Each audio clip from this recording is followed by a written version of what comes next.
Book 101 review. Book 101 is about the books that I read for the last 40 years. And today I have my special guest.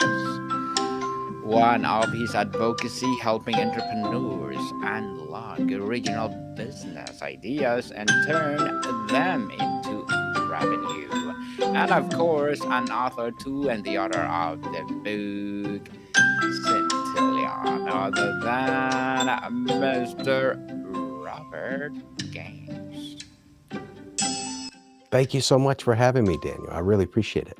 Welcome, Mr. Robert. I'm Book 101 Review. And can you please introduce more about yourself that I miss? Sure, absolutely. I'm an Army veteran. I served from 90 to 98. And right towards the end of my military career is when I first started a business. I was in the music industry, I had a studio. And just recently, I left the insurance industry and wrote a book last year, Scintilla, and now I'm on this journey as a writer, a very creative turn from being in insurance, which is very boring. That's it in a nutshell. If you have any more questions, I can tell you about my college, but I try not to go too long. Yes, and thank you so much for sharing your knowledge and wisdom to the world, Mr. Robert. Thank you. The word scintilla means a tiny, brilliant flash. Was the personal scintilla moment that inspired you to write a whole book on this very concept?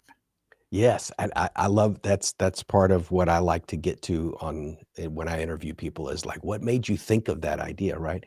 I was under contract working with some friends. They wanted to do a miniature version of Amazon, Mm. and we were trying to get a products very, very cheap so that they could sell them wholesale. And things have changed. Everybody has access to Temu now, and they brought me in not knowing how tough it was to get things cheap.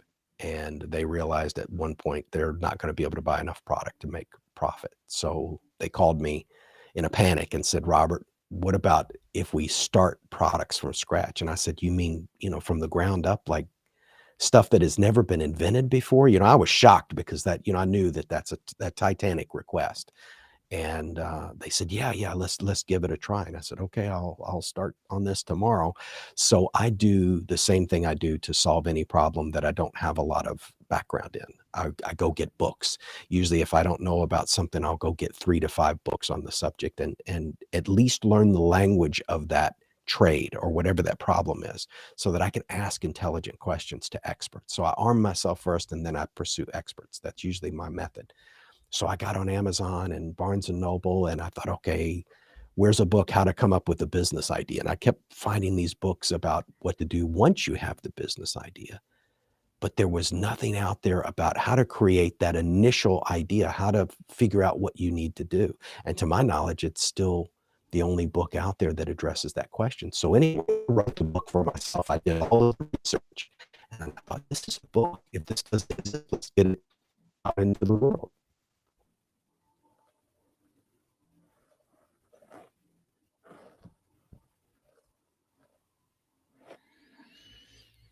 Interesting, Mr. Robert. I think we have a glitch there, so my apologies. No So problem.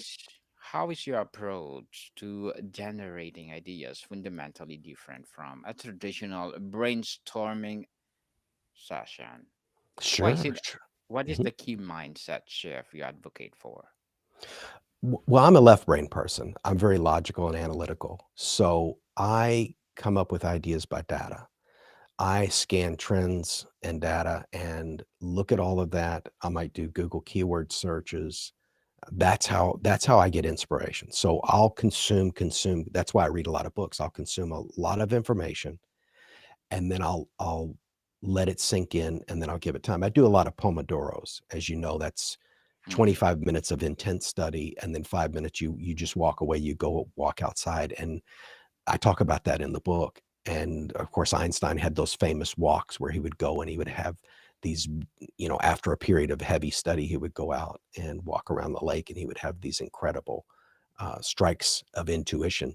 And that's my methodology. But there's other people that use more meditation, deep thought, breath work. We talk about that in the book too, but I'm part of that group where I consume a lot of data. I'm looking at what's going on with the economy. And just to give you a very, very brief, for instance, look at what's going on with laundry detergent, something very boring, right?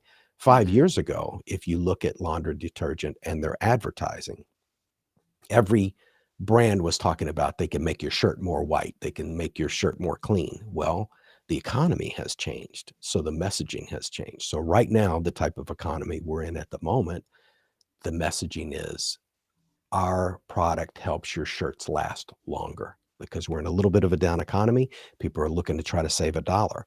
So right now, what I would recommend to people is there's suddenly a very strong interest in saving money. So if your product or service right now saves people money, you're in the right space. Now, 10 years from now, we'll be in a different trend. But right now, people are very interested in saving money. I mentioned in the book too, during the housing crisis, who was really big? Coupon Mom and Groupon. They exploded during that period because everybody was trying to save a dollar. So again, to answer your question, you do trend analysis, and then you start looking at what are people searching for. So give the people what they want, right? Mm, yes, definitely. And they will love you. Many people believe you either have the big idea or you don't. How does your book dismantle this myth and frame idea generation as a Daniel, trainable skill? that's a dynamite question. That is a dynamite question. So I believe that there's a series of evolution. So what Reid Hoffman, the guy that started LinkedIn, what LinkedIn has become is very different than how it started. And he invented it, he changed it, it went through an evolution. He sold it, he made a ton of money. And now it's something very different than it was before. So I tell people, I talk a lot about minimally viable product because people have said to me, "Oh, Robert, ideas come easy." Well, not to everybody. To some people, ideas come easy.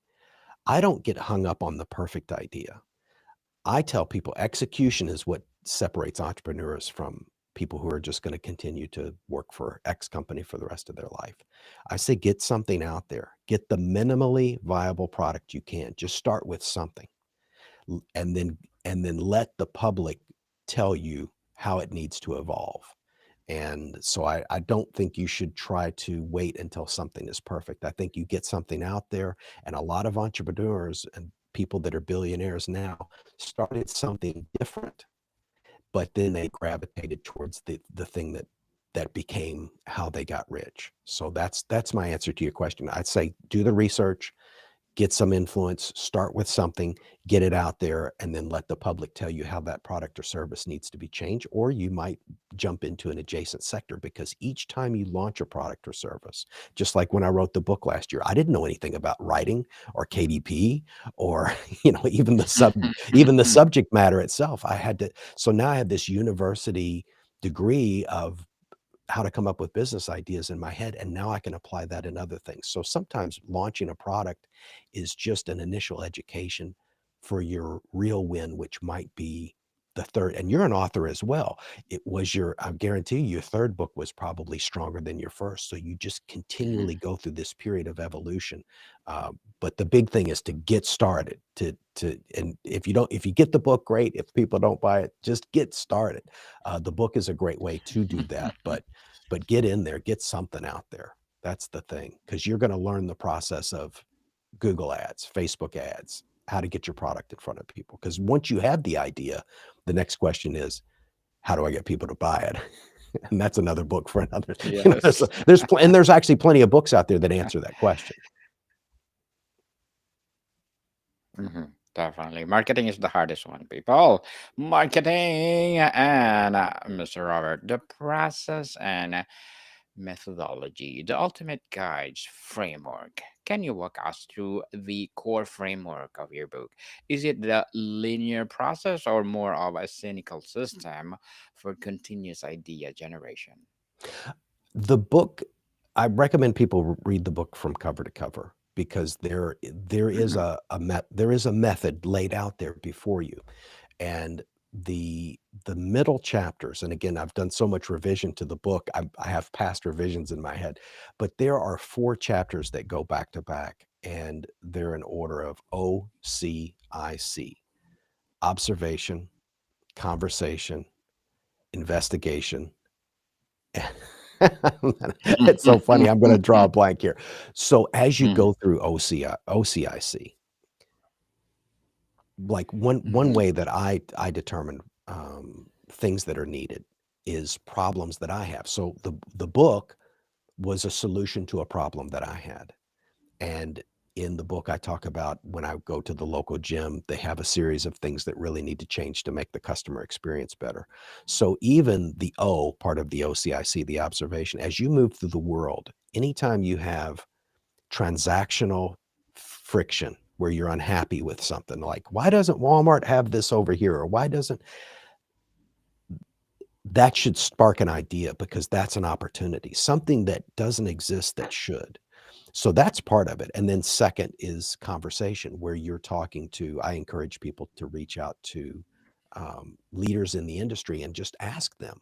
Some people, some big people that could send you a lot of business are waiting for solutions. So if you go to somebody who's in procurement, for example, and you say, what are you guys needing? Is there anything that you wish existed that doesn't? And you, through that conversation, you can have a ready-made commercial customer and you deliver the product for them. And then, of course, the investigative part is where you go online, you do the searches, you talk to AI, you're doing trend analysis. So you're buried in the data to try to come up with. So yes, there is a method, but the whole book, you don't, I would say go through the book first linearly, but the process itself, I encourage people in the book to pick and choose the sections of the book that seem to appeal with the way their brain works, because all of us are very different and we come to ideas in a very different way. You talk about generating products and services, Mr. Robert. Where should people start? By deeply understanding a problem or by leveraging a unique skill or passion that they already have? I think passion is good if you already know something about a particular, like I worked with musicians, I've worked with visual artists, painters, and photographers. That's really good to start with what you know. I do say in the book that at the very least, you should start with an industry.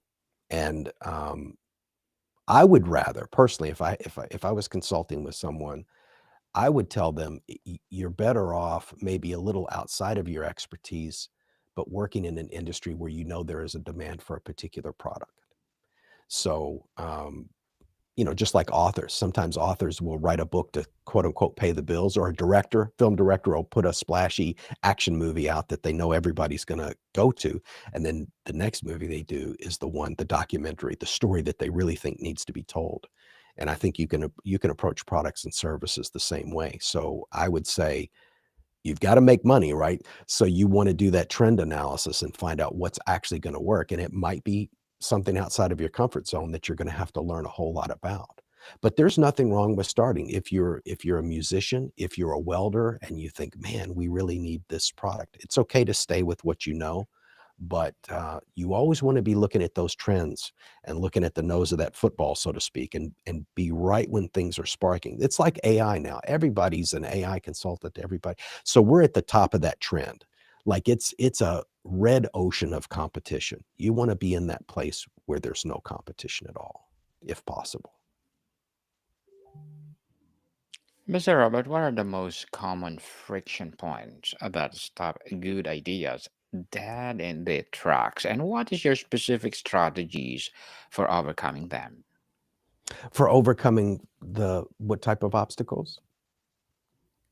Those common friction points that is already not working. So it's Mm. already dead in their tracks. How do you reactivate them to ignite those strategies So once this would again?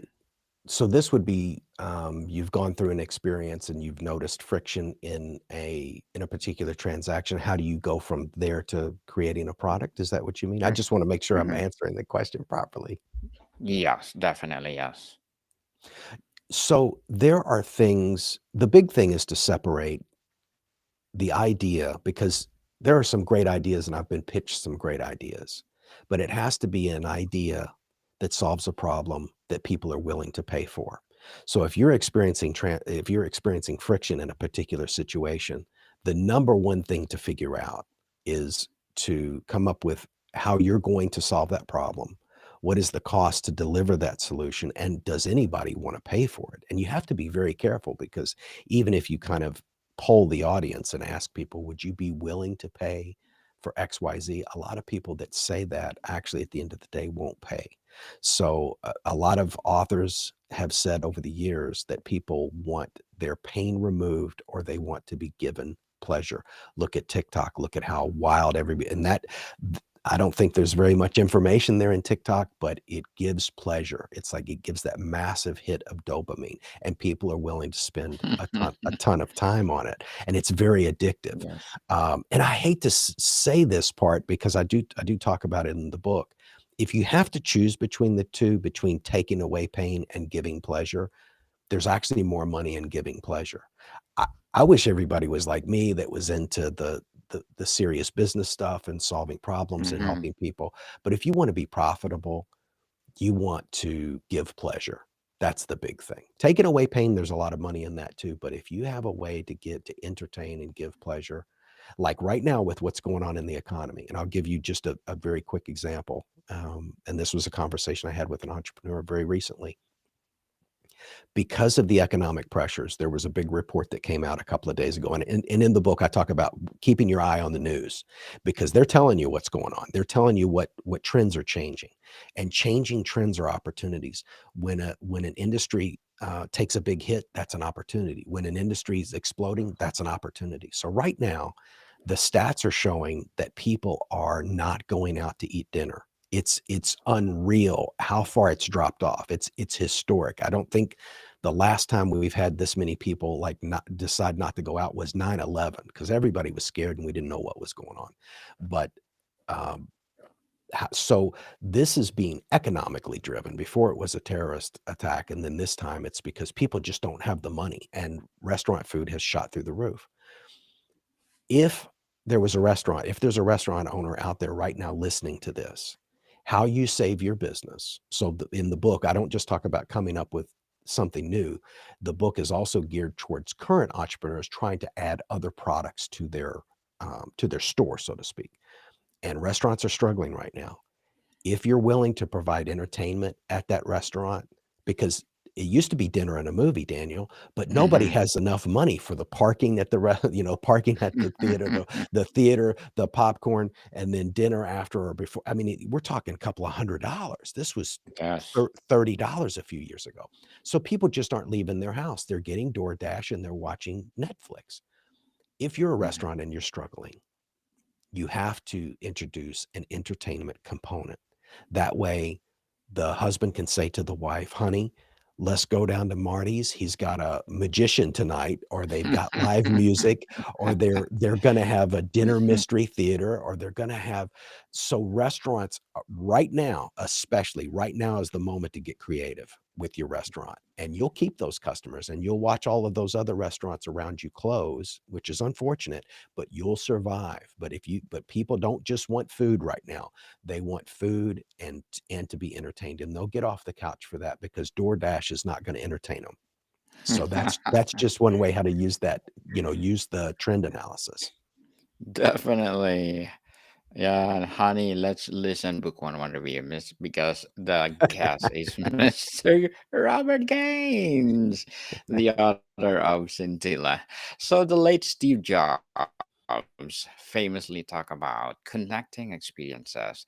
Does your method involve a specific technique for connecting seemingly unrelated fields, trends, or technologies to create something new? The closest thing in the book to that is, and that's another great question, Daniel. Really, really good. You know what you're doing. You've been you're coming up on 6 seasons. You know what's going on. So that was a great question. Thank you for that. The closest thing I have in the book to that is one of the biggest mistakes with people that come up with business ideas, because I talk to people all the time. They'll come to me and say, I'm going to do this, I'm going to do that. What do you think? a friend of mine just approached me about a pretty simple business. He just wants to rent trailers out, hauling trailers and things like that. So if you have to move some brush and, and it's not a bad business, but it did have some flaws and we talked about it.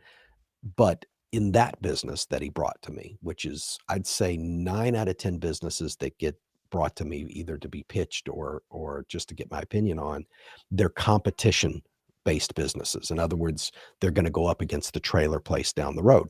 They're competing against the restaurant down the road. And competition is the worst position to be in. I talk about try to find a way to have a complementary product or a companion product, like, batteries for a can, and I'm oversimplifying it for the sake of brevity, but cameras can't operate without batteries. They go together. Um, if you were to get the new design specs of whatever the next Apple iPhone is, you could have a silicone case ready. You could have a new Gorilla Glass ready. You could, and there's already an industry for that. But what I talk about in the book is you can look at other smaller manufacturers that big companies aren't looking at, and they're about to come out with this new briefcase laptop, or they're about to come out with this new product. Well, that product may need a bag, a container, a stand, and if you're on top of it, and so that's how, to answer your question as far as the experience is concerned, if you can attach your product to something that is going to be very popular and you have it ready, then you have that first mover advantage where, oh yeah, and now I can buy a stand for it, for this thing that I just bought, or I can buy a cover for it or a box, and so in the book we talk about how to protect things, how to transport things. Also, too, very briefly in the book, we talk about, let's say you're going to go to the opera. When you go online to buy those opera tickets, there are things that you might buy before you go to the opera. There's going to be other things you're going to buy at the same time that you buy the tickets. And then there's going to be things that you buy after the opera. So let's just say a sporting event. That's a little easier. Before you go to the sporting event, you might buy the shirt for the team. When you're buying your tickets for the event, you probably going to pay for parking too. You can do that online now too before you get to the venue. And then after the sporting event, you might take your family to dinner or something. So if you're in with those people that provide the primary thing, you can position yourself as the product or service provider before that transaction happens or after, and you can double up with them. And then you don't have to worry about that marketing expense if you're partnering with somebody that's already selling something that's very, very important. So that's a big part of the book, because people just naturally gravitate towards being a competitive company. And that's the hardest thing to do. It's much better being in the complementary and companion space. Interesting, Mr. Roberts. As an author, entrepreneurs, what are your short-term and long-term goals? Oh, short term, I've really simplified what I'm trying to do. The industry that I'm in, which is insurance, is it's been heavily affected by AI, but I saw it coming. I wrote a book about Mhm. trends, so of course I needed to see that and I did. I knew that they've always been fascinated with cutting costs, and I was doing way too many things. I was running a mastermind group. I still have my podcast, but it's very simple for me. I want to sell books and I want to get email addresses so that I can connect with these customers, build long-term partnerships and agreements with them, and then sell more books down the road. So I've got it very simple. I'm in the information business. I also want to help other people write books. So short-term goals, I just want to sell more books. The second edition of Scintilla will be coming out shortly before Christmas. I'm going to focus on that. And long-term goals, I'm moving out of the United States. I'm about an hour south of Orlando right now, and I'm going to Mhm. relocate to Nicaragua. So that's a move to lower my expenses. In the book, I talk about geo arbitrage, where Mhm. you can live a much better lifestyle or maintain a lifestyle a lot more cheaply outside the U.S. I love the U.S. I was in the Army for 8 years. I'm a patriot, but I think my long-term goal is to be in Nicaragua and run a publication company so that I can support other authors because I don't want to just write my own books. I get a lot more thrilled, Daniel, helping other people. Writing the book was great and promoting it has been a lot of fun, but I love to see other people win. I want to help other people. And I'm not necessarily saying I want to put a price tag on that, but my long-term goal is to really be involved in trying to get writers help to help get their book out there. I don't want to be a consultant. I don't want to do high ticket stuff. I just want to help people. And if they want to partner with me, if they've got a good book and they need somebody to help them upload it to KDP and promote that book, I want to be an asset for them. Good luck to you goals, Mr. Robert, and looking forward for more success. Well, hoping that you will empower people all over the world through your advocacy. And what will be your piece of advice for those people out there who want to be like you? If they want to be an author, I say go for it. It's never been easier. I mean, obviously you need to be, it helps if you study the craft of writing, but I guarantee you there's some aspect of your story that's going to resonate with people. Um, I'd say do it. You know, I know everybody says the Nike logo, just do it. But if you have any dreams or aspirations, I know you're going to put everybody puts a lot of effort into their first book. I'm actually halfway through the manuscript of a second book, which is going to be, the first book is good, but I've grown so much as a writer. And so if you want to write, get started, you'll get better in time.